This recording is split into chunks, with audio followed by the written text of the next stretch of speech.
All right. Welcome, welcome, welcome back, guys, to another episode of the Entangled Thots podcast. I am your host, Poetic Justice, here as humbly as I can. Unfortunately, we don't got Seti Love and or Asa with us today, but remember, this is the podcast where there ain't no hoes, but we do think out loud. Yes, sir. Yes, sir. If you listen to this on the streaming platforms, go ahead, give us a full 5-star rate and review because you know we deserve it. We're working our asses off. I'm tired. For a rate a day, you can help this starving African child. Pull up my notes. That Carl is not behind the computer today. Is how accustomed we've got him to being the producer of the pod. Also, let me tell you about a place, guys. A place that's free of judgment, free of scrutiny. Join the Patreon, guys. For just $1 a month, you get access to 27 different bonus episodes never before heard on the interwebs. And on these episodes, we speak free of the lip. There's a lot of stuff we can't talk about and a lot of fucked up shit we can't say on the streaming platforms. But on the Patreon, the kingdom, that's the place you need to be, guys.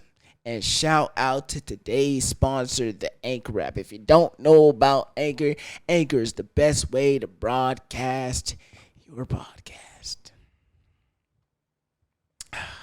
How'd it feel? It felt good. Typically, this is the part of the podcast where we ask each other how we've been doing. But obviously, since it's solo me, it feels weird. I haven't done a solo podcast since episode 40 something. Now we at 60 something. So it feels weird. Got to like stepping back to an old pair of shoes. But we here. How's my week been? Well, subsequently, I've been debating about talking about it, but so my old ex-manager, yeah, from the place of establishment I used to work, me and him got into it this week. Why did we get into it? Because he hit me up on some bullshit. First of all, this is where the fucked up shit comes in. Fuck that nigga. Disrespectfully fuck you. If you listen to this, you bitch ass nigga, you can suck the backside of my motherfucking dick. Let me tell you why. Because whilst working at the pizzeria I used to work, I would go in, headphones in, be schmanking. This bitch ass nigga would walk up right before me and just no context, no provocation. That's how I'm going to say the word, whatever. Whisper in my ear, you a bitch ass nigga. I don't know how to feel about that. Now I'm conflicted. Now you done fucked with my energy. I just came here to do my fucking job and get my paycheck and leave. Dip. I ain't trying to integrate with you whores. But now we got an issue. So Bradley loosely hit me up, talking about, well, that's why you can't read, ho. I know this illiterate motherfucker didn't say I can't read, but we're not about to. I could go way more fucked up with this. We're gonna save it. I'm gonna save it for the Patreon clip. I'm gonna save it for Patreon because this Down syndrome looking ain't come here for that. Other than that. Something weird also happened this week. My parents and my family found out that I'm pod famous now. That's fucking weird because as much shit that I done talked about my family on this pod, yeah. I'm surprised I haven't heard more. I'm pretty sure a couple episodes I called my mother a whore because, Mama, I love you. If you ever see this, Mama, you know it's in love. You know it's in love. But most notably, my older cousins seen this, and my older cousins are very opinionated, and I'm willing to stand my ground on any of the takes I say, without regard. The older takes, like from last year, I can't speak on. That was different miles. I was heartbroken. I was shattered. I was on my fresh and fit shit. You cannot judge me for that. I've grown. I've extended. Like I'm a brand. Like it's like when Goku was fighting Frieza, right? And then he beat that nigga's ass for the longest 5 minutes of my goddamn life. He evolved. He became a Super Saiyan. That's the new form that you see present for you. Nigga. Yes. All right. I was trying to wait for Asa, but like, we here, boy. We live. We proud. So we gonna get into it. Life's full of tales and stories, but it's those stories what define our character. This week's being the ultimate cockblock. As you know, me and Asa have been rocking with each other for a full 10 to 12 years. That is my boy, my ride or die. And if he were to get jumped, I would watch and then proceed to help. Because that's the boy. And plus, I feel like if Asa were to get jumped, I don't care how many guys it is, I feel bad for them. Because he's already that demented motherfucker. He like I'm 100% positive Asa believes like in the 1,000 cuts method of torture, but we're not about to talk about that. There is one particular time that me and Asa shared that I realized that he was a hoe nigga. But you need hoe niggas around in your circle. Let me explain. I was probably let's rewind the clock back to 2013. I was young. I was impressionable.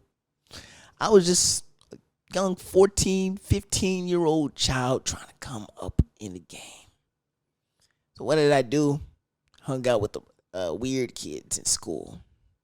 Hung out with the choir kids. Yeah. One day, we take a choir trip.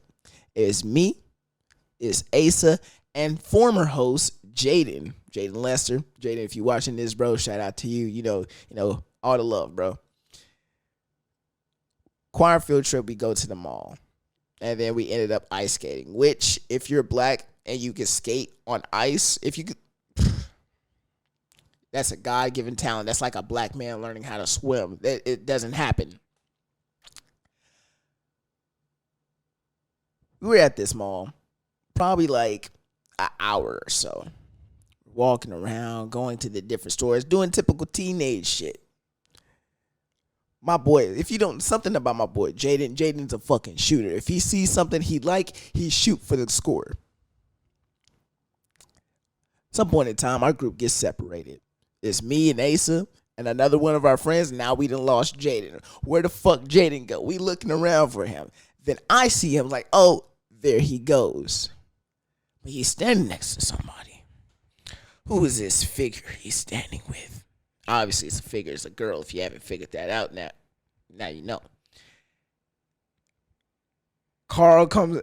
So, allegedly, the conversation between him and this girl, at least towards the end, goes, oh, I lost my friends. I was hoping if you could help me find them. Obviously, if you're a girl with some common sense, you don't know this nigga. You're not entitled to him. Why the fuck are you talking to me? Get to stepping. But she was nice, you know. She was benevolent.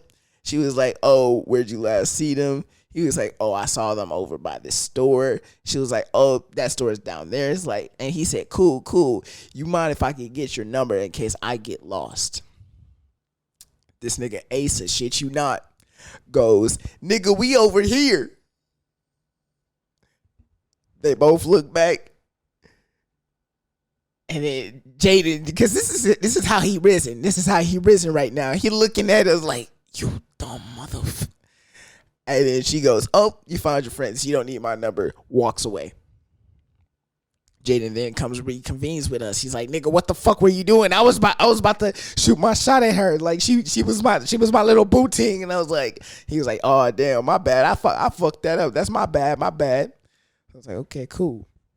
Do a little bit more walking. This time we in a GameStop.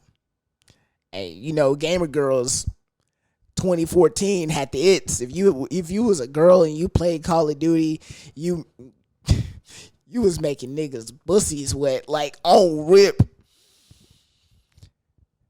So he's talking to the cashier. He's flirting with the cashier. I'm half paying attention.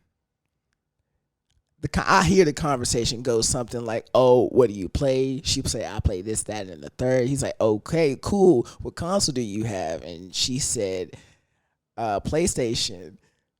And this nigga says the corniest shit I could, to this day, the corniest shit I've ever heard come out of a nigga's mouth. He says, "All the pretty girls play PlayStation."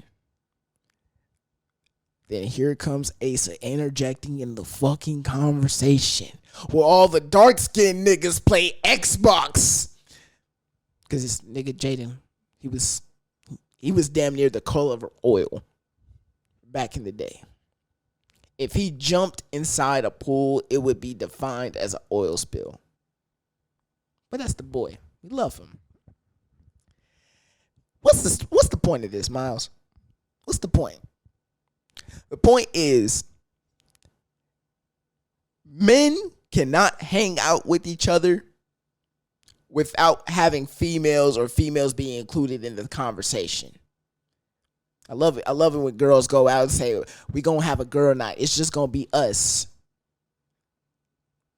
Now, if the girl proceeds to talk to another guy via girl night, they get mad at her.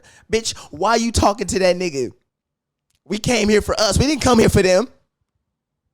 As men, we crave to a certain extent female validation. It's hard for a bunch of niggas to chill together without somebody saying, "Where the hoes at?" Damn, bro. Can we just chill with us? Can we just enjoy each other company? Why they gotta be females?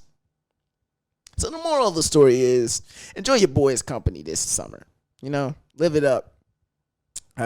Because not everybody needs hoes. Sometimes I just want to chill with my bros. Hoes bring too many problems. Period. That was good. I felt that was good. We riding a bike, right? Damn, that was only 13 minutes. Tragic. This is gonna be a short ass episode. All right, from one asshole to another. Am I the asshole for calling the police on a family at a beach? I feel like this is coming from a Karen. But fuck it, here we go. My family went to a beach yesterday, and there was a large family, or multiple families, maybe 15 feet away from us. There was a baby girl who looked just like them, somewhere to be around 18 to 20 months old, and they had her on a leash and tied to the tent. What the fuck? What kind of white people White people, why y'all putting leashes on y'all kids? I just want to know.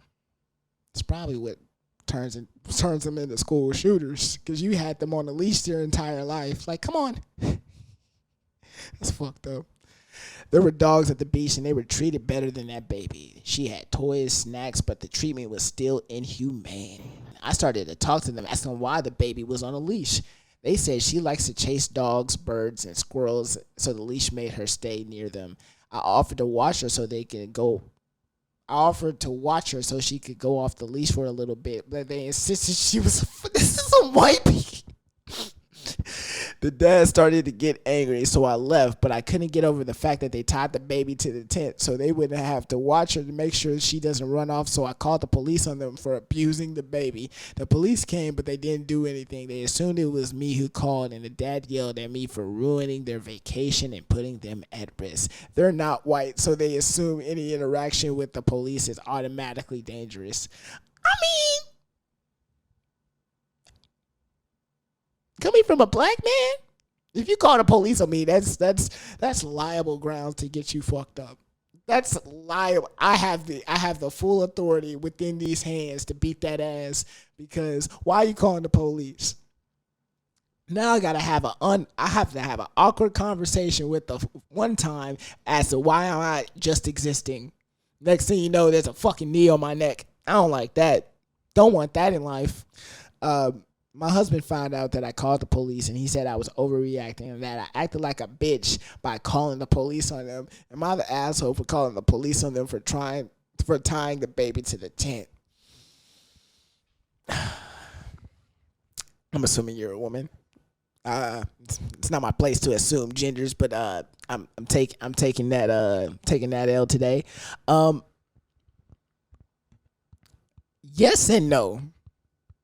You okay for calling on a black family? All right, look, that could have gone either way. But then again, if Asa was here, he would say, "What does them having to be black have to do with anything?" Agreed, but like, if you know, you know how many times I get stopped by the cops just because I'm rolling through a neighborhood I quote unquote don't belong in. I don't want that attention. That's why I stay away from the Woodlands. The Woodlands is the number one area that I get stopped in just for fucking. I hate Montgomery County Police. We just gonna leave that at there. But you're showing interest in the child, obviously, because you're a human being. I wouldn't put my kid on a leash personally. But then again, there also comes in like, let people parent how the fuck they want to parent, because you're not their parent, or you're not the parent of those kids. So you're kind of a bitch, but not an asshole per se. So as the judge, jury, and executioner, I would rule, ma'am, you're not the asshole. See? Okay, look at Carl updating the fucking soundboard. We love to see it.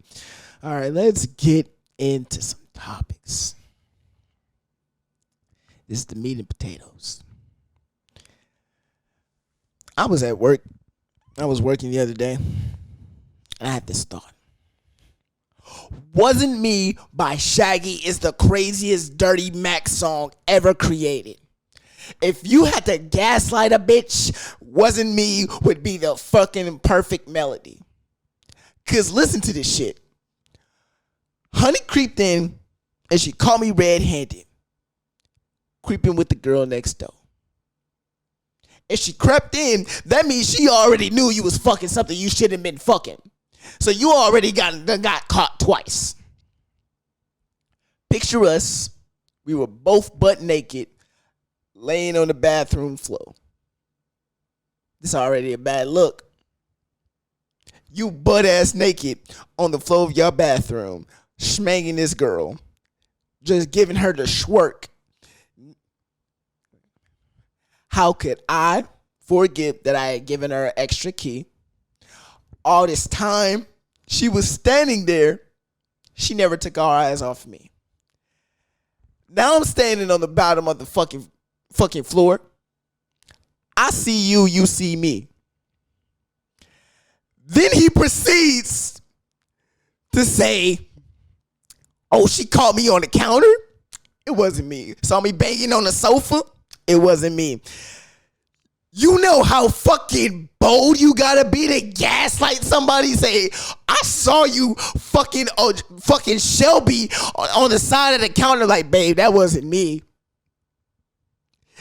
Crazy, because what kind of... You're playing with life and death. I wouldn't do no dumb shit like that. If what do you do though? Your girl just caught you cheating. There's nothing you can do, nothing, but just be like, ah, damn, yep, you caught me. Yeah, red-handed, you know. At that point in time, if you ain't shit nigga, you got one or two options. Either A, look her dead ass in the fucking eye and keep fucking. That sounds crazy. I know that sounds crazy, but you already got caught in the act. Fuck it. Might as well finish. Step 2. Step 2 is like, you just gotta pack your shit, bro. That's the only peaceful resolution. You just gotta pack your shit and dip.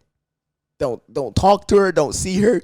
But the fact that Shaggy is trying to gaslight this woman into believing that it wasn't him just fucking on this girl and his girl saw him make eye contact with her. Crazy. Shaggy, why you do that?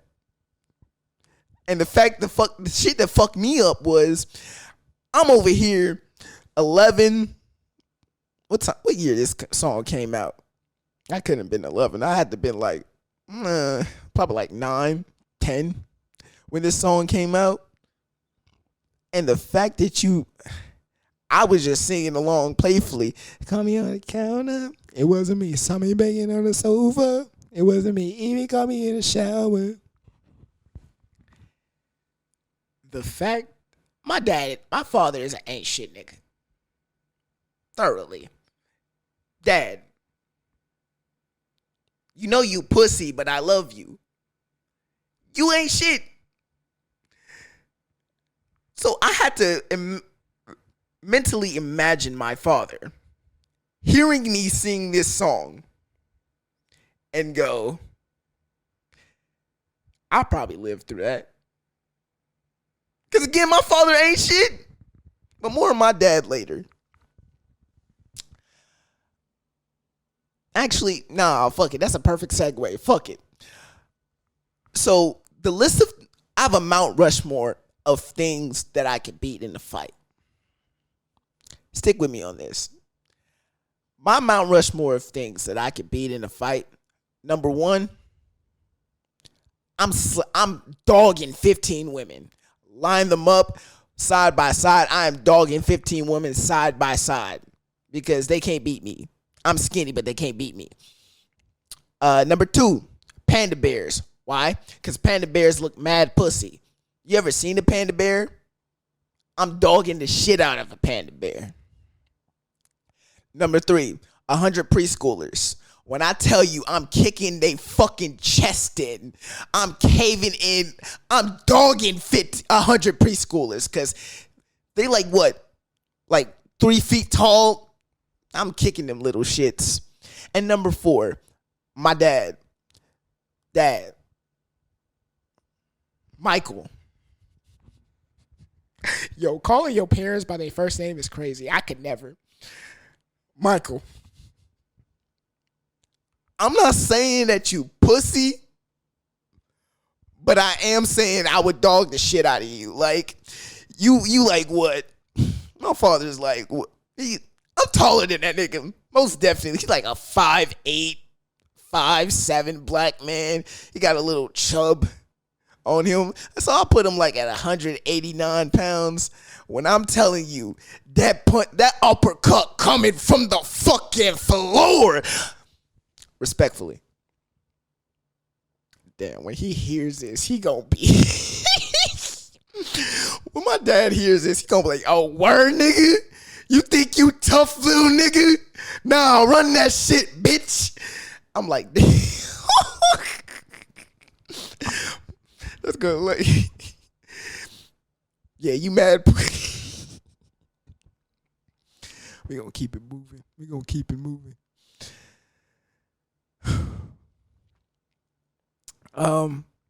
So it's come to my experience. There's this thing that like it's been happening ever since we started the podcast last year. Okay, we done had some rises. We done had some clips pop off. We got the collabs coming next. We got the fucking merch coming up. And got a lot of stories. That's the point of that. I have a lot of stories, at least with the podcast. And from the podcast, I guess you could say. My favorite / least favorite quote that I hear, at least regarding to me in podcasting, whether it be casual, whether it be romantical, whether it just be just vibing. Anytime I'm chilling with, most of the time women tell me this, but anytime I'm chilling with a woman or just a person in general, they always hit me with, don't talk about me on your podcast. Why not? This is perfect content. And depending on what we doing, cause like some of the girls, like I think this is like their safety mechanism. Stick with me on this. Because I'm not saying that they're going to give me a wild story like the Demon Time story. Demon Time crazy. What was another good story? I can't think of one. But the Demon Time story is the number one that we're known for. I'm not saying that they're going to give me a Demon Time story, but if something funny happens, I have to talk about it. Like, for example, couple weeks ago, I went to the bar downtown Houston. It was called 70s. I'm calling it the Upside. I'm pretty sure that's not its name, but I saw the word Upside somewhere at this place, so I'm calling it the Upside. Beautiful bar, hookah everywhere, vibes is there, beautiful women, hella niggas. It's a vibe. I'm here for it. Let's go. Let's turn up. I see another fellow podcast. Shout out to the Suburban Boys. And there was this beautiful black social justice queen. She was there laying there elegantly. And number one thing that turns me, like, if you're a woman, I'm attracted to you off rip. I'm sorry. I'm a promiscuous boy. But she was cool. That's the point. And so, I try to shoot my shot. I don't got game, so it's very hard for me to shoot a shot. So I line it up correctly. I do my dribble routine. Line it up. I shoot. We've talked about this before, but if me and a girl are vibing in a public place and somewhere at the club or bar setting, it's like, all right, bet. I think the conversation going good. The first thing you do, like, I hit the dawn on them. I'd be like, hey, yo, you smell amazing. Let me get you some tequila. If they say yes, that's a vibe. Because tequila and tacos is a vibe no matter where you go. Just whispering. Yo, the dirty whisper gang be going crazy. I noticed this the other day. Like, when you wake up, guys, you know what I'm talking about. But to explain for the ladies. Ladies, I think it's an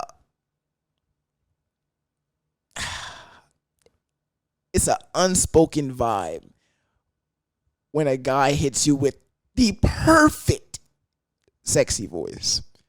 Now y'all know exactly what the fuck I'm talking about. You don't act dumb as shit. You know exactly what the fuck I'm talking about. You hit your homeboy up, right? You call him for whatever reason. Typically, this can happen either at the very early in the morning or very late in the afternoon. One of the two. These are the only times that the sexy voice is available. Hit him up. Phone go bling, bling, bling, bling. And you talking in your normal voice, hello, hello. And the nigga, you be acting dumb as shit. Nigga be acting dumb as shit. He go, what's up? Why your voice sound like that? Shorty, I don't even know what you mean when my voice sound like that. What you talking about? You be acting dumb as shit, boy. Why you playing her like that? You know exactly what you're doing. You put the sexy voice on to get a coochie wet. But you ain't doing shit. Some girls like the sexy voice. But they want you to talk like that 25-8. I don't know. Look, I'm built like a tenor. And I'm kind of built like a bitch too. My voice don't go like that 25-8. So you gotta pick your poison, baby girl. You better take it when you can get it. These dreads in my face is not helping. That's going to look terrible on clips.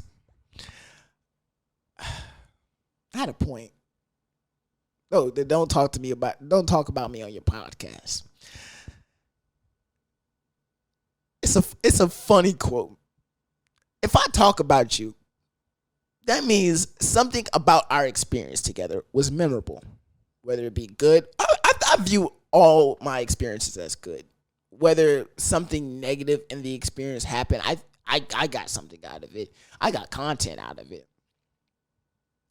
Now, this goes back to the thought I said a couple episodes that I want to be so fucking big that my exes can't escape me, because everywhere they fucking look, they gotta just look at it like, look at this nigga working out, looking all good and shit. Yeah, ain't shit. I feel bad. Because back in the day, I'm talking about young Mac high school. Not only did I give trash dick, but like, I was a pretty ain't shit person. I was a pretty ain't shit person. There was one incident that I remember where I didn't do it, but I did. So take that as you will. That somebody thought I was piping their sister when I was really at work. Did I pipe this sister? Yes, I did.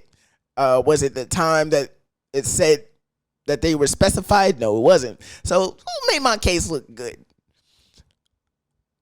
I'm not gonna say. I'm not gonna say that. I'm not gonna say that on live. I'm not gonna say that on the podcast. Definitely not. I ain't gonna call him loud. I ain't gonna call my bro. It's crazy. If you don't know, Apple dropped this new thing, iOS 16. I don't know when it's supposed to drop, but there's some features in iOS 16 that are very imperative to the culture. What is the culture, you ask? Well, with iOS 16, I believe it's going to be the end of humanity. Why is it going to be the end of humanity? I'll explain to you, random listener from somewhere a part of the world. On a feature on iOS 16 is something that us iPhone fans have been pleading, begging for years. Finally, we can unsend messages. Now, when I tell you that gaslighting about to go crazy, because there's going to be a percentage of niggas that's going to just send their girl a text just to unsend it. Then have their girl looking dumb as shit, talking about, did you just text me? Huh? What? Text you? I didn't say shit. Your phone must be tweaking. Now they got to look at, maybe it's this damn update. My phone over here been doing this ever since I updated my goddamn phone. Now it's just fucking. You let this nigga gaslight you. I can't support it. I can't. Let's take it a step further. If you in a toxic relationship, boy. I'm trying to debate if I want to say this. If you are in a toxic relationship, the dirty Mac on this unsend messages is about to go dummy. Because imagine, yo fucking op. This is your op. This nigga don't like you. And he's piping your girl. He's giving you the ultimate disrespect that any man can get. He takes a picture with your girl with his dick in her mouth. And out of nowhere, just sends it to you. Now you get a message. You get a quick glimpse of said message. Now your girlfriend's smart. She know if you see this shit, you might try to murder the both of them. Me personally, another day. So she sees the message. She unsends it. Now you just caught a glimpse of a picture of your girl with another man dick in the mouth, and you saw what you thought you saw. But your girlfriend's smart. She's gonna be like, huh? Like who the fuck was that? Who the fuck dick that was? She played off. Huh? What? What dick? I'm confused. I just got a dick on my phone. What dick, babe? And now he gotta question himself, like, did I really see a dick on the phone? Am I just thinking about dicks during I'm telling y'all, one day this podcast is going to be the day. Like this is really just me talking into a room by myself. One day, like if this isn't a cry for mental help, I don't know what is. Help me. I have problems. I'm scared. I'll be scared at night by myself. To me, that's funny as shit. I'm sorry. That's funny.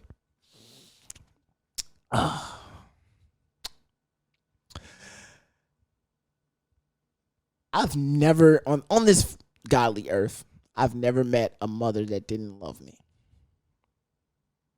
All my ex's mamas loved me. Period. I was thinking about this the other day because, again, from all the exes, moms that I've met, moms love me. Dads, they don't like me, but I understand. I understand why a dad doesn't like anybody dating his daughter because you dated my baby girl. Anything you do to her, I'ma do to you. Take that as you will.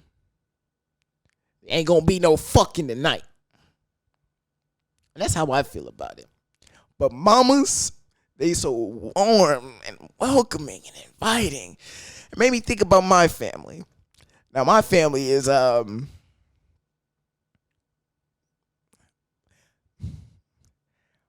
my family prefers for me to date black women. You know, keep the genes strong. But that's not my cup. This conversation was about to happen either way. It was a matter of a time before like my fame hit its peak that I was going to have this conversation. So let's talk about it. Why don't I date black women? There is nothing wrong with black women. Period. Love them. Again, let me reiterate. If you're a woman, I'm in love with. If you're a naturally born woman, I'm in love with you off rip. Cause you got that. She got that off rip. Because again, promiscuous boy. But growing up, there's certain stereotypes around black people that I didn't like and or agreed with. You know, black people are always ghetto. They don't know how to act. They don't know how to dress in a public place, etc., etc., etc. Growing up, I saw all that, and I was like, all the way, I automatically, mentally disassociated myself from ratchet. And that goes for any race. Every race has their version of a ratchet them. Black people, you know, you got the ratchet. It's just basic ratchet. Those are the girls who wear the bonnet outside the house. They wear the super short fucking shorts. They typically carry a baby around. It's not their particular baby, but it's a baby. They be doing this 24/7, which pisses me. I understand why they do it because I done had my hair tied down, but show some class, bitch. Nigga. So that's for black people. You know, white people, they got the rednecks. Asians, they got the Filipinos. I ain't got nothing against Filipinos. Arguably, the Filipinos are the white girls of Asians. And we love them all the same. Some Filipinos be bad as fuck, though. Like, Donald Glover has this song called You See Me that released in, like, what was this? It was like his 2013 mixtape. Peak fucking music. You see me, babe. He's like, talk a lot of shit, but this shit can stop me. A nigga so hungry, a black Kobayashi. We want to talk about you, like. When I talk about you, I hear who like who, and I was born for the shit. You were rapping abortion. Niggas don't slap like that old Gambino. If I ever driving with somebody and they disrespected Childish Gambino in my car, that bitch could get to stepping. They lose rights. Childish Gambino is peak fucking music. All right. No, it wasn't me. Yada, yada, yada. I can't really do the police brutality since Ace is not here. Ladies, can I talk to you real? Can we level with each other real quick? I know I talk a lot of shit. I know I do. For good reason. If y'all want to come for me, y'all have every right in the face of the earth. But I just want to address something real quick.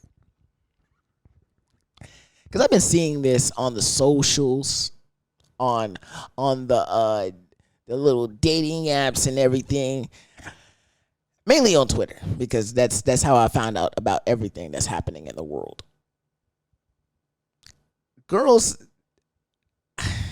y'all have this thing where y'all will say that I want a man to be obsessed with me. Y'all not necessarily obsessed with him, but y'all want him to be obsessed with you. Okay, that is your prerogative. I'm not hating, but I just got a couple questions. Are you prepared to handle what that obsessiveness brings? What do you mean by that, poetic justice? Well, I will tell you. That level of obsessiveness is dangerous for a man. Let me explain. Because y'all all heard the story of Alex. That shit is not cute. No girl wants you to Google. No girl wants you to Google map her fucking house and pop up that outside that bitch with a boombox talking about, baby, I love you. Bitch, I ain't gonna never stop loving you. Bitch. No girl want that. That's creepy. Like, damn, nigga, why the fuck you outside my house? But then this brings up another problem. As far as like dating, I guess. Women go for what they want, not what they need. Men go for what they can get. What's it called? Rest in peace, Kevin Samuels. He put it in a great way. Women have the problem of exclusivity and men have the problem of availability. Or something like that. He used a different word. I'm pretty sure he used a different word, but y'all get the fucking point. I'm trying to prepare y'all for the level of obsessiveness that y'all can get, because obsessive niggas, they don't think straight. Like something's wrong inside their brain where they have to feel like they have to do the extra mile. There's nothing wrong with catering to your woman. I am a certified simp. I got my simp card right inside my wallet. But there's a line where, like, okay, nigga, you are doing too much. And that line for me is when a girl doesn't want to get involved in more with me, okay, all right, but again, that's her prerogative. I'm going to do me so hard, I'm going to get pregnant. So I'm going to keep it pushing P over here. Because never in my godly life will I ever pop outside a girl's house with a boombox thinking it's gonna bring her back. That's a level of obsessiveness that y'all don't want. I'm just here to give an opinion. I'm thinking about it now. That Mount Rushmore of the things I could be in the fight take, it's probably about to get me killed. So if I don't do an episode next week, y'all know why. All right, let's get into some music. All right, so as y'all know, favorite artist of all time, Futuristic, done dropped a single. If you haven't heard it yet, please go check it out. It's called Gucci. We are going to review the song right now. Let me get it loaded. I should add this loaded up. But let's look it up. And I'm going to give my opinions on the song. Because it is. Oh, shit. That came from the soul.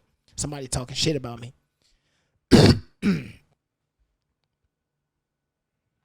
$900 shoes.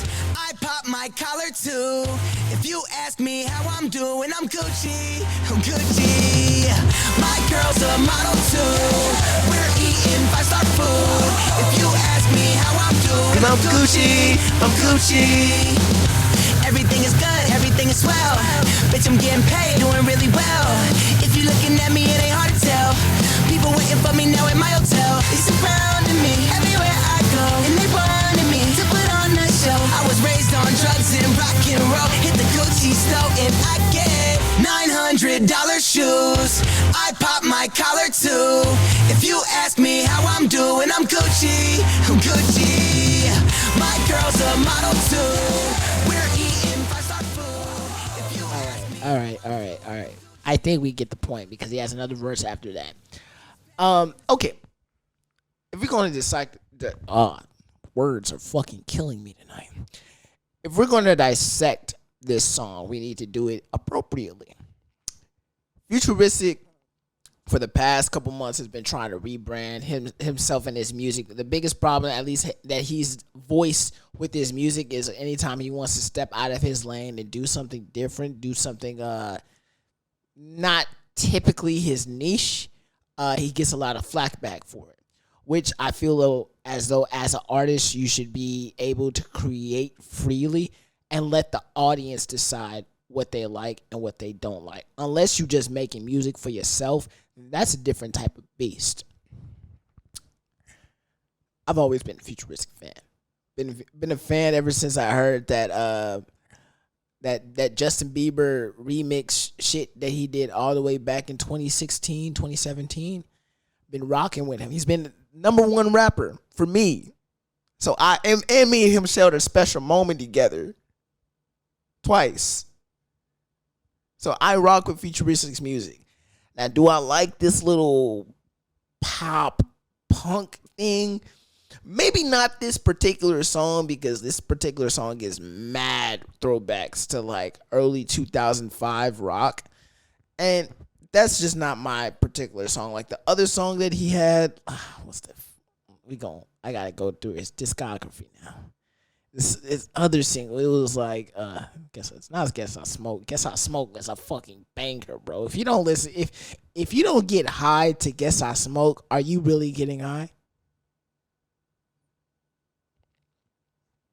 Oh, it's not fucking on here. But he had a single that just recently released within the past 2 months or so, where it was some more of that rock shit.